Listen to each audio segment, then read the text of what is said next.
Did we just get another knockoff iPhone? Because these are Xiaomi's all-new 17 Pro and Pro Max phones, and on the face of it, all you see is that they wanted to copy Apple and make a much more glorified iPhone, down to the OS, design, and name. They literally skipped 16 and went straight to 17 because of the iPhone naming system, made their camera bar look the exact same as Apple's, and added some iOS 26 liquid glass elements in the UI.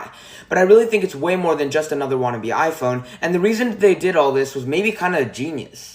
The thing you notice right off the bat is this new design, which is literally Apple's camera plateau but from 2030 because there's a display built into the back that has the same specs as the main display, which can be a viewfinder for your camera, a personalized wallpaper, which they actually did a lot of things with, multiple different widgets, a hub for your notifications and information, sticky notes, and I honestly don't really know what else. Yeah, it feels slightly gimmicky and I don't see myself using it unless for the better selfies, and they're one shot at trying to make this feel useful with the optional Bluetooth case that acts like a tactile retro game console, just makes it feel even more tacky. But I'm gonna admit, it is kinda cool. And you'd think it'd take a big hit on battery life because of this back screen and the brighter 3500 nit main display, right? Well, we've recently witnessed the rise of silicon carbon batteries that have enabled phones to have huge capacities and small bodies, with some of the largest batteries, like the one in the OnePlus 13, having 6,000 milliamp hours of capacity. But this Pro Max, 7,500 milliamp hours, which is absolutely nuts.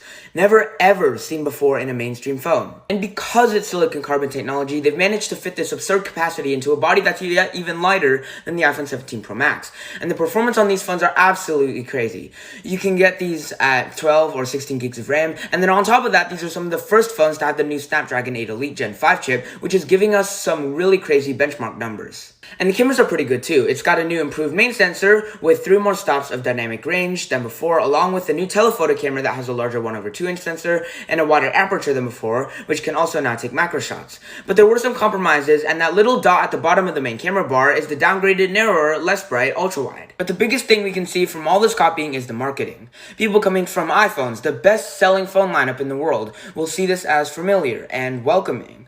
So yeah, in some ways, it is a wannabe iPhone. But all in all, it looks like these new phones prove me wrong when there's a lot more than just that. It's really the whole package for around $840 with 512 gigs of storage, which for the same spec'd out iPhone Pro Max, you get for $1,400.